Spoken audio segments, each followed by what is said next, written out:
Welcome to Woodford County Library's Hometown Highlights, a part of the What's Up Woodford Network, the podcast that celebrates the unique people, places, and stories that make our community one of a kind. I'm Talor Bennet, and I'm so excited to kick off our very first episode with the theme Hidden Gems of Woodford County. Today, we're uncovering some of the lesser-known treasures in our community, those special spots, people, and stories you might not know about but absolutely should. And who better to help us than Scott White, the managing editor of the Woodford Sun. Scott, thank you so much for being here. You've been a key part of covering Woodford County for so long. Can you tell us a little bit about your journey with the Woodford Sun? Sure. Talor, thank you for having me. And I love the notion of being little known and hidden, because a lot of people think I'm too loud and too I don't know, self-absorbed. In fact, Will Downey, Emily Downey's husband, Emily's, of course, everybody knows is the president is she the president of the chamber? Executive director. Executive director of the chamber. Will's a magistrate, and so Will does this impersonation of me, like coming into a room going, "Hello, everybody," and I didn't even know about it till Emily did it, and so I'm glad to hear that.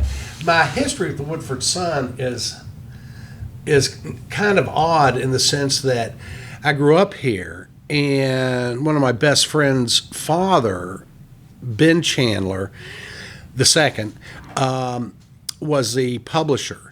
And also he wrote a weekly column, all that kind of thing. And so if you grew up here, you knew about the Woodford Sun. It was a weekly. It's how you got all your news. And of course, the first thing everybody looked at was the police reports to see who got a ticket or arrested. And, it always covered the sports. So you're always curious, did I make the paper this week? And we're on Main Street, and even though it's always been delivered, or now it's mailed on Thursdays, probably until the early 80s, people literally would, when it was still actually printed in Versailles, people would line up down Main Street to get their paper Wednesday night, even though it was going to be delivered the next day. It's probably mostly the people that are worried that they were going to be in the Woodford Sun for a bad reason. So I was always aware of it, and more so than probably, most people, because Ben was my friend. And so sometimes we come down and hang out at the Sun, find a little hidden place. And then when I was in college, I actually wrote a couple stories for the Sun. And then went to law school, had a whole legal career, and then I guess it's been now 3 years, Whit died. So Mr. Chandler, who was the publisher, had three sons, Ben the third, Whit, and Matthew. And Whitney was the son that was interested in the newspaper. And so when Mr. Chandler retired, Whit essentially took it over. And then tragically, Whit died 3 years ago. He was in his mid-50s. It was completely out of the blue. Ben's other brother, Matthew, was disabled and couldn't work. And by then, Mr. Chandler had passed away. And so Ben was kind of the last man standing. And, he'd had a whole political career. He probably knew as much about the Woodford Sun as I did, which is, it's published every Thursday, and you read it to find out what's going on in Versailles. And so Ben called me, and, he was trying to decide what to do. He was very committed to it being locally owned, because there's the newspaper business and community newspapers is dying. Mm-hmm. And what happens is they either die, or if you're in a reasonably active county like Woodford, an out-of-state corporation, there's about 7 or 8 of these big corporations that buy up little community newspapers. And then they just simply become an advertiser, if you will. They'll get all the public records from the courthouse. They'll probably hire a stringer, which is a freelance reporter, to cover local sports, and then that's about it. Yeah. And Ben really wanted to avoid it, but the Woodford Sun was bleeding money.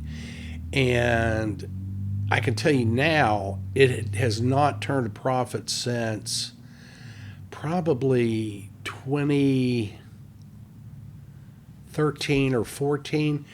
And so it had been drawing on reserves and running a skeleton group of people. And they were great, great folks. Mimi Logsdon, and essentially ran the paper. You had John McGarry, who was the editor. You have Bob Vlau, who's still with the paper. Bob has been a reporter for the Sun for probably coming up on 30 years. And then you had a person who did advertising sales, and you had a person, Marla, who was the layout editor. And these were all really good people that really knew their job, had been at the paper for a while. But when you add in that they were, a very lean group, and then you add in the challenge of generating revenue from advertising, and the subscription was, or buy a paper cost 75 cents still 2 years ago, they just couldn't sustain themselves. So the idea was I moved my law practice over here, sell out my interest in my law firm, and start, just kind of observing, looking ways to make money, and try to sell ads. I was going to cut back my law practice and just literally, try to sell ads. And I found out very quickly it was very hard to do. Mm-hmm. I didn't sell a lot of ads, and I worked real hard to try to sell ads. And then John McGarry got a great opportunity to go to WEKU, which is the news radio station. It's an NPR run out of Eastern, and John's a very talented, very experienced journalist, and losing John was a tipping point.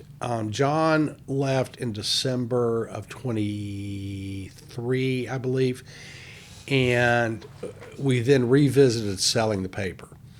And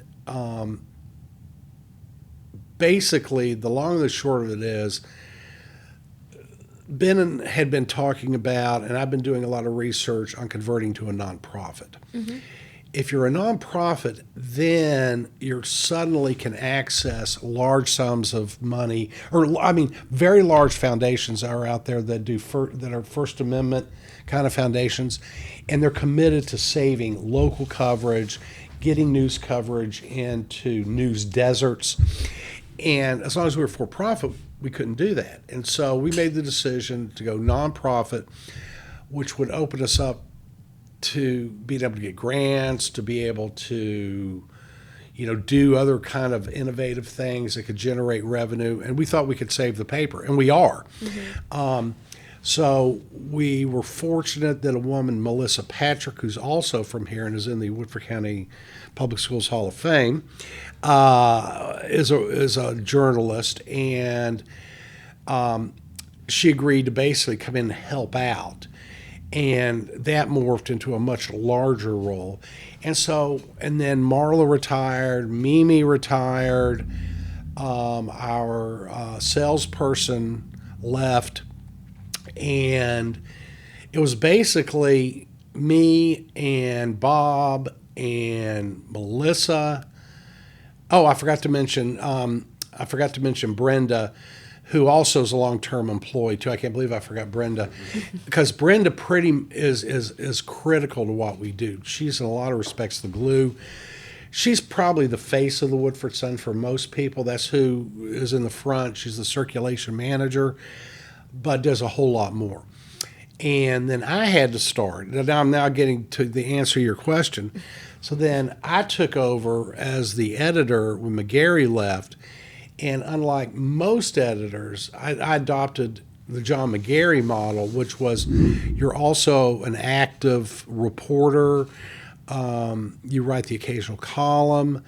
And, we've been able to keep the paper going out every week. And in fact, we've expanded certain areas of our coverage. One big area. Oh, and so basically I'm not practicing law anymore.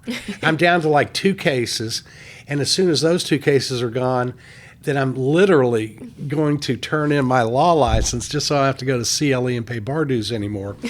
And this is essentially now a full-time plus. I probably work 60 hours a week doing this.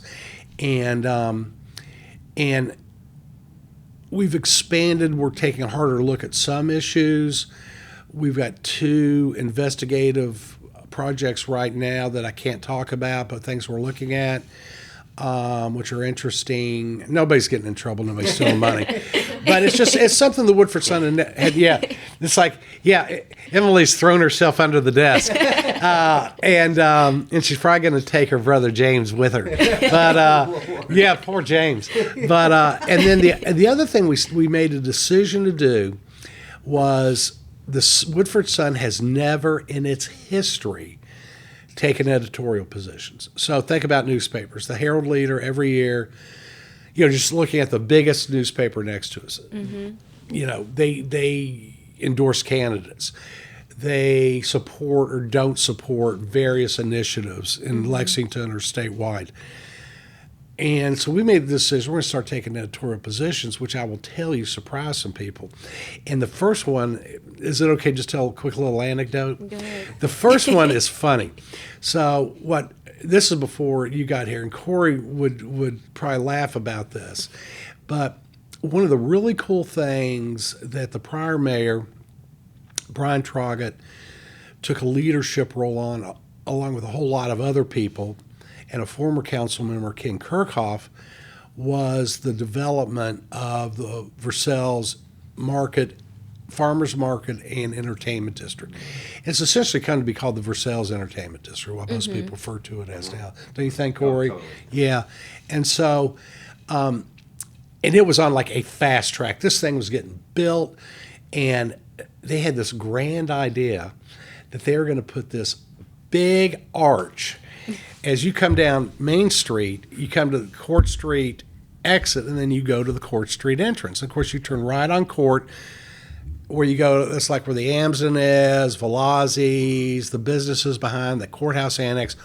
Or you could veer down to the left when you come down, and it was like the big city parking lot. Well, that's where the entertainment district is now. So the idea was we're going to put this big arch on the entrance from Main Street onto Court Street, and it was going to be about, 15 feet high, and it was going to span as an arch across the entrance of Court Street. And to do it, though, they had to get the county to deed them some land, and Alan George did not like the idea, so they weren't getting a lot of help from Alan, who's the county attorney. And then it ended right in front of Amsden, and of course you've got Alex and Emily Riddle, who own the Amsden, and the people down at Velazzi's, it was gonna be a walking hazard, but they were in love with it.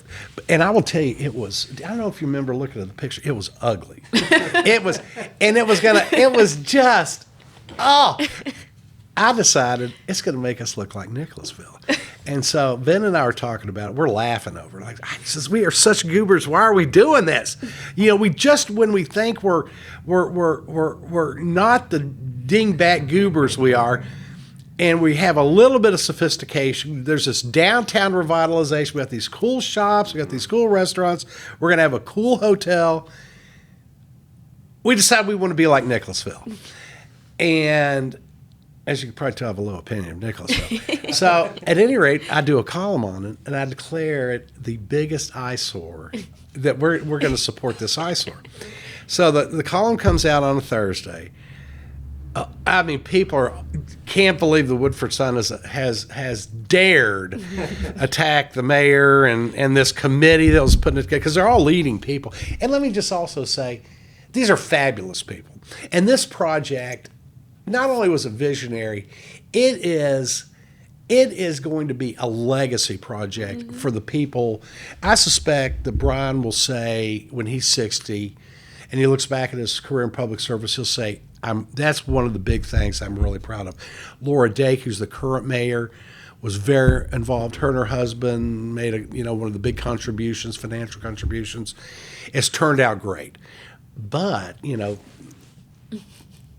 they had very thin skin. And so the very next city council meeting, of course, I cover the city council. So I'm at the meeting, they're having the council, and at the end of council, then the mayor might have some comments about things coming up. Each city council member, they go around the room. And so they get to the mayor's comments, and Brian says, I'm going to wait till last. We're going to go through the council members, and then the department heads are going to talk about just whatever's on their mind. And so Brian pulls out this sheet of paper, and I'm thinking, what's he going to talk about? I mean, he feels strong because it's written out. And he literally said, he attacks the column. And he says, and I'll just say the biggest eyesore in Versailles is the Woodford Sun. And let me tell you, he was right. I mean, we hadn't done anything to our facade. We still had painted and very faded paint on our two front windows, the storefront windows, Go Jackets from the 2018 homecoming parade. So this is 2023, right? No, it was 2024, last spring. And he looked at me like, are you ready to respond? And I said, you're right. We are the biggest eyesore right now. But if you put that arch up, they may take the cake. Well, long story short, there's no arch there. And where they ended up putting all the signage is great. But I think I just tell that story, A, because it's hilarious. But B, people were stunned that we took an editorial position. And we're very careful. We have, even though we're very interested, like most people are, in, statewide issues, national issues, international issues, that's not our role. Our role is Woodford County. And so when we editorialize, it's going to be very unlikely that we would editorialize on anything other than a Woodford County issue. We also made the decision, although a couple of people, who will go nameless, who hold elected office, have declared that I'm a coward, but we're not going to endorse candidates. We're too small of a county. Having had, my legal career from 1995 until I essentially retired, always had a big political component in terms of, doing legal work for candidates, parties, working with various issues around that. I'm convinced that newspaper endorsements are useless. I mean, it's almost like one of those checklist things you feel like you got to do. But even more so, what our role with the Woodford Sun, and I think we do a really good job of it, is really informing the community. Yep. We cover every single government agency meeting, whether it's the Board of Architecture Review, which is part of the Planning Commission, to the two city councils, Midway and Versailles, to fiscal court, to sometimes we'll cover fiscal court work sessions or Versailles City Council work sessions. I mean, Economic Development Authority. Sometimes we'll even cover the tourism. The only thing we don't cover really is the Fair Board, but we may even do that just because I feel like we need to do everything. But the other thing we do is we regularly write on issues that matter to the county. A good example right now is, fiscal court is taking up what is going to be, I would expect, a very controversial issue on in-family rural land conveyancing. I know you're from Lexington, but people think of Versailles, when you're outside of Versailles, as basically almost like a bedroom community to Lexington. It's got a lot of horse farms, it's got a lot of distilleries, and that's it. Woodford County is totally unlike Fayette County. Unlike Fayette County, say 50 years ago, the majority of Woodford County's land is rural farmland. And people here do not like the idea of becoming a bedroom community to Lexington or Frankfort or even Louisville. We don't like the idea of people buying 1 to 5 acre lots and building a big mansion on it. Because that 1 to 5 or 10 acre or 30 acre lot, you take that out of, an 800, 1,000 acre farm, that could be a big piece. And it's usually really good land that they're building on. And so in, I want to say around 2014 or 15, we passed a city law. The county passed a law, which is called an ordinance, that basically was intended to keep people on the farms, which allowed farmers to convey their land to their children or nephews or nieces in a way that it would protect the farms, instead of, somebody selling off 100 acres to some developer in Louisville or Lexington, and suddenly you've got 40 houses out there. Well, that turned out, it got completely subverted, and it did not do what it was intended to do. And so the Planning Commission last year said this is a problem, we need to study it. They've completed their process. It's now landed in the fiscal court's lap, and they're dealing with it right now. We'll probably make a decision to tighten all that up to where it'll be a lot more difficult. They'll solve the problem. They'll go back to the law will help protect family farms. And so I say all that to say we're covering that really closely. And so, if a magistrate, no matter whether they vote for it or against it, then when they're up for election or re-election, the voters will already know about those issues that they're running on. Yeah. And that'll inform how they may want to vote depending upon how they feel about that. So, because of that, I don't really feel like we need to endorse candidates. Yeah. Because people are still going to advertise whether we endorse them or not. So, yeah. That's how I wound up at the Woodford Sun. Do you want me to talk about the Cincinnati Reds now?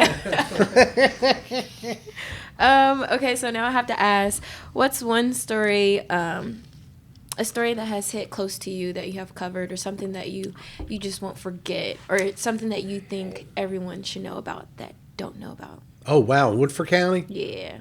Gosh, there's so many. Because one of the cool things about community journalism is you get to tell lots of stories. And Bob Vlau is like the Babe Ruth of this. He is such a good feature. We call those feature stories. I'll tell you a really interesting story that I did that involves the southern part of Woodford County that I didn't know anything about. Now, I found out a lot of people that live down there know about it, but used to be, Woodford County was always a major agriculture economy. And so prior to the Civil War, there was the black population of Woodford County was probably hovered right around 50%. And I would say of that, take out that 50%, I would say 98% of that were enslaved people. And then, so we've got that history as well, that we have a lot of leadership in the county that is reckoning with that and has been reckoning with it. And so we are very active in telling that story. For the first time last year, we really took serious Black History Month. And so every week we're telling stories about Woodford County Black history. It's interesting, African American history in Fayette County or, Jefferson County or whatever. Interesting. But we want to tell our story. And it really has never really been told much outside of the Black community. And probably a lot of that, quite frankly, was just, the Woodford Sun was white owned. To my knowledge, just never had a Black employee. And so it was just one of those things that never really, there'd occasionally be something. We'd always do the MLK Unity Breakfast, stuff like that. But we wanted to really start telling that story. And Bob had done a great job in telling the story of Huntertown Community Park, which Huntertown was a historic African American community out on Huntertown Road. But we saw in our coverage of that how impactful that was, that we wanted to really start doing more other stuff. So I was talking to Sue Finney.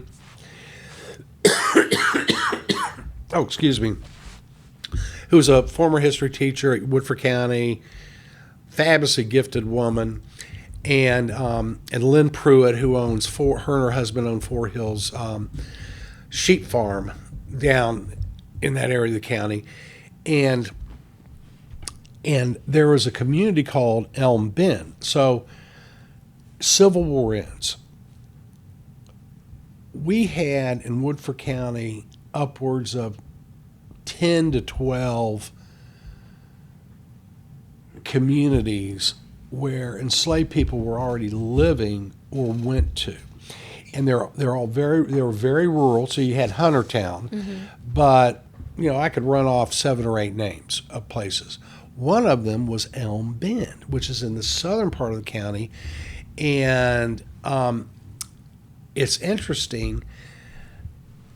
The story there's a couple of stories, but the story that excited me is there's a young woman and I wish I could remember her name, but she's from here. She's doing her PhD at UK right now in African American studies, but her focus is on the African American history in the bourbon industry, which is really interesting and very formative. There were several distilleries in Woodford County that began as black-owned businesses, and so she was already way down the road on what I'm about to tell you. So in her studies of that, she had come across this thing called Rosenthal Homes. I think it's Rosenthal or Rosenberg Homes. In the 1920s and 30s, a very wealthy, financier kind of guy in Chicago and Washington, D.C. became very interested in the disparity in public education between black and whites. This is obviously pre-Brown v. Board. And they started building schools almost exclusively in the South. And they were called Rosenberg schools. What she discovered is that Woodford County had 2 or 3, I think with 2, I'm going to stick with 2 because I'm sure of that, Rosenberg schools. What's amazing is one of them is still standing, because ultimately what happened was you have these very small little one-room schoolhouses that are educating black children. And what was really interesting about it is nearly all the teachers were black teachers who had gone to college. Most of them either went to Tuskegee. They had some Spelman grads because they were mostly women teachers. Yeah. But some from the north as well. But those were the teachers. And they would hire people, they come in. And so if you're a black child, not only are you being educated outside of your family, which was primarily how you were educated then, to actually seeing a professional teacher teaching you. And then Brown v. Board comes along, that changes. All that being said is I got to go real deep on that Rosenberg or Rosenthal. I just feel so bad I can't remember the name, but I'm 65. And everybody thinks I need to be tested for my memory. But I got to tell that story about Elm Bend. And in doing that, I was also able to find through Lynn Pruitt that there was what we believe is a slave cemetery on their land. And, Lynn is very, engaged in telling that story. So she's not only is she a sheep farmer, she's also a published and well-considered novelist. And she occasionally does columns for me. But it's like, I never even knew about that. And as you go down to Elm Bend, it is so overgrown that you can't even see the building. Now, the people who own that property now have said, if you all can raise the money, we want it. There's an effort to try to save it. Yeah. Another thing we're working on a number of when you get the chance to do that kind of a story and tell a story that not a lot of people in the county know, it's really a lot of fun. I mean, it's really fun telling that story. Because I can remember talking to Marianne Gill, who's a magistrate, and Marianne says, I had no idea about that. Yeah.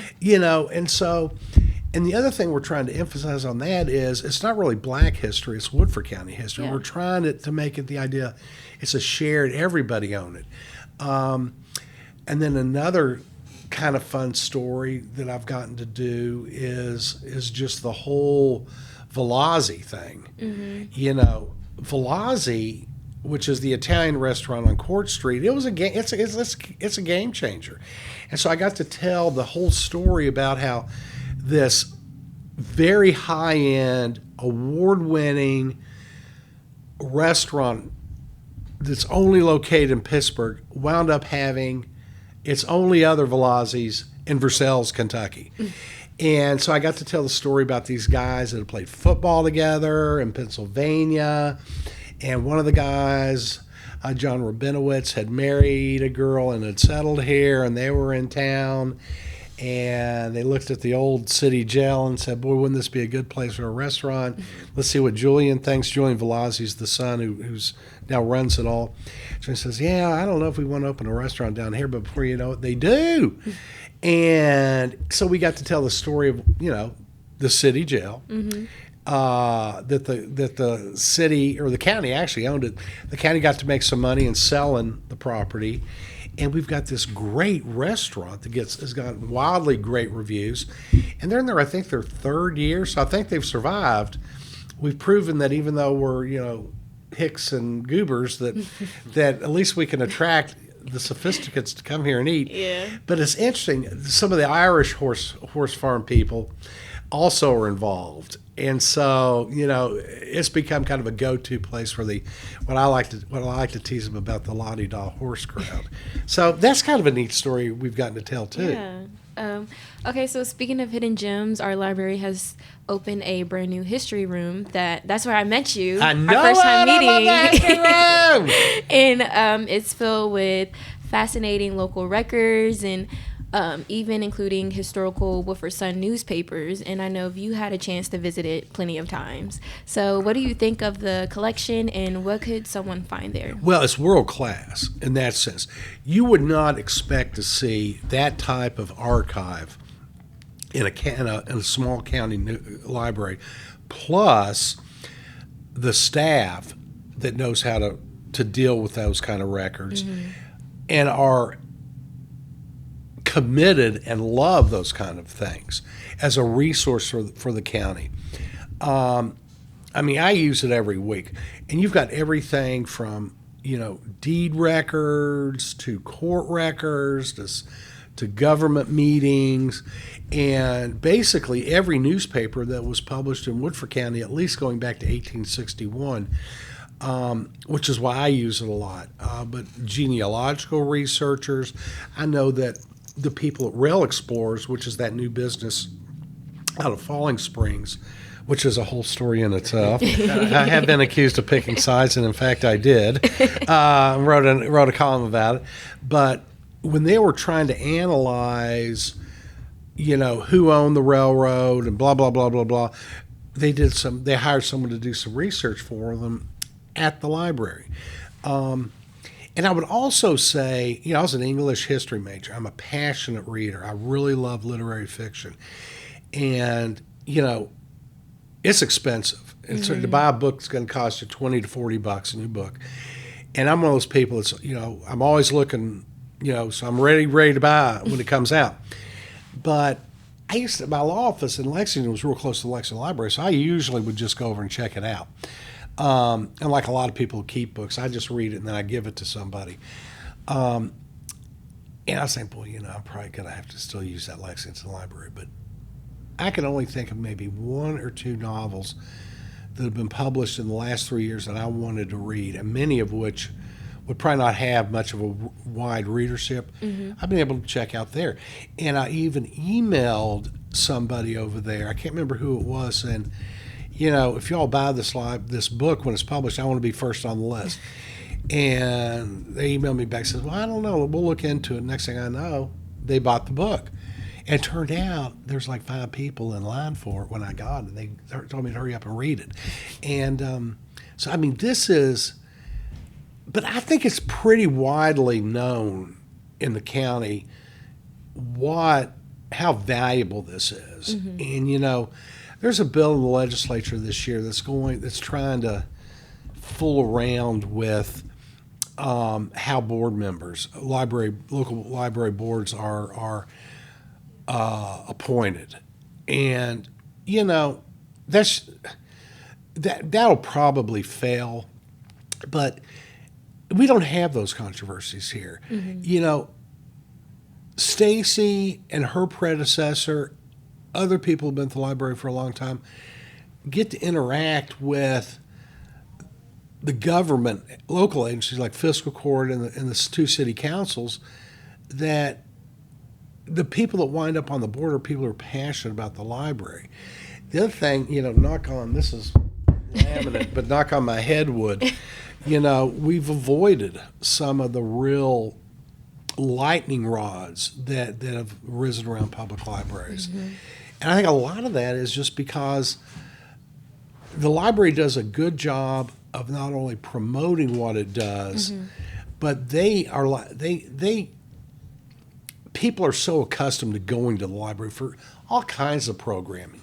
And so they view it as a true community asset, and they know the people running it, mm-hmm. and they trust those people. Stacy Thurman, who's the head, she was the I guess the deputy director or whatever, and she was the mayor of Midway. She got mm-hmm. herself elected to the mayor of Midway. Mm-hmm. So people, those are the kind of quality, and I can tell you the same thing about just about everybody else at the library. These are quality people that people in this community not only know, but they trust. Yeah. And so that's why we don't have, people picketing and complaining and whatnot. And I think if that happened, it would not get any traction. So go library, go Jackets. And you'll probably have to move over here because we won't fully invest in you until you're actually a Woodford County citizen. Just throw that out there, Talor. No. You Bryan Station girl, you. I don't know if I could give that up. Okay, so if you could describe Woodford County in 3 words, what would they be and why? Community, passionate, and caring. Yes. And why I say that, people, and you can say this about a lot of Kentucky, people in Kentucky are very passionate about their county, mm-hmm. about the land, where they're from. And, it's like, I don't know when you went to college, but you're always saying, where are you from? And they say, no, what county is that in? So you've got that, but people have been here a long time. People will move here, they'll get like a job in Lexington. I was talking to somebody, her husband got transferred to Lexington. She wound up getting a job in Frankfort, and so they just picked Woodford County 30 years ago. Wouldn't even think about living anywhere else. That is very common here, and people really care about each other. New business, the chamber does a great job of getting news out. Suddenly people are going there. You don't have to be from Versailles to get elected to the city council. You don't have to be from Midway. In fact, Midway right now, 2 of the more active members of that council, they're not actually, everybody on the Midway City Council is active. Are Logan, Nance, and Patrick Hall. They're not from Midway. Versailles, I hate to tell her, but Laura Dake's not from here. But Laura's lived here for over 30 years. So we really care about each other. Here's just the last little thing I'll say about this. We just go through this bad winter storm. So I'm talking to Drew Chandler. He says, yeah, it's really bad. We're going to keep the courthouse open. Either me or one of my people are going to be here 24/7 in case people need to come here. You know how many people they had? 0. And the reason for that, and they opened up, and then who does the warming station, Corey? What church is that? Do you remember? But one of the local, it's not Journey, it's another one does a warming station. Yeah. They had 2 people. They're regulars. Yeah. Because people were checking on their neighbors, and we know that we know that 10% of the county lost power for over 10 hours. It was pretty cold. What we know is, anecdotally, from just talking to people were checking on their neighbors. If they lost power and they were getting cold, they took them into their own home. I bet if we polled that, there'd probably be over 100 instances of that. You go to a football game at Bryan Station, you might be lucky to have a couple 100 people there. Mm-hmm. Woodford County, the entire home side is packed every week. People tailgate. Now, of course, they would not be, in terms of the adult tailgaters, they only drink, Gatorade and water. But, so don't be thinking. But, yeah, that, and we're very aware of the history of this county and want to be good stewards mm-hmm. of the land and that history, both good and bad. It's like we were talking earlier about, for the we were as invested in the slave economy as Mississippi. And, we don't ignore it. Mm-mm. We learn from it. We want people to know about that. We have a history of not treating, of there being a really stratified class of, okay, well, you're just this, farmhand worker. You live down in wherever in the county. And I live in Versailles, and my daddy's a doctor. You don't really have that kind of classicism that I see, quite frankly, that I see in like Fayette County. It's pretty much there. You don't really see that here. And so, it's just a wonderful place. I mean, we got things happening. We've got a remarkable Chamber of Commerce. I was pretty involved in the Fayette County Chamber of Commerce, which is like Commerce Flex or something. They're a pretty big deal over there. Mm-hmm. But let me tell you, in terms of helping local businesses, promoting the county, what Emily and, of course, Corey now is president, but Corey's been involved for a long time. He's the president now. But there's probably, 20 people really engaged in the chamber. So we're blessed to be in Woodford County, and we're the Yellow Jackets, so take that. I've only been here for a month, but everyone at the library has been very welcoming. And when people ask, how's it going? How do you like it? I tell them I love it. I tell them, working at the library is like working with your old high school teachers that you loved, that, you just want to hug. Everyone is so welcoming, and I love that. That's what makes me want to get up in the morning and go to work. I'm so excited to hear that. It doesn't surprise me. You're obviously extremely talented. You've got great people skills, and you just exude warmth.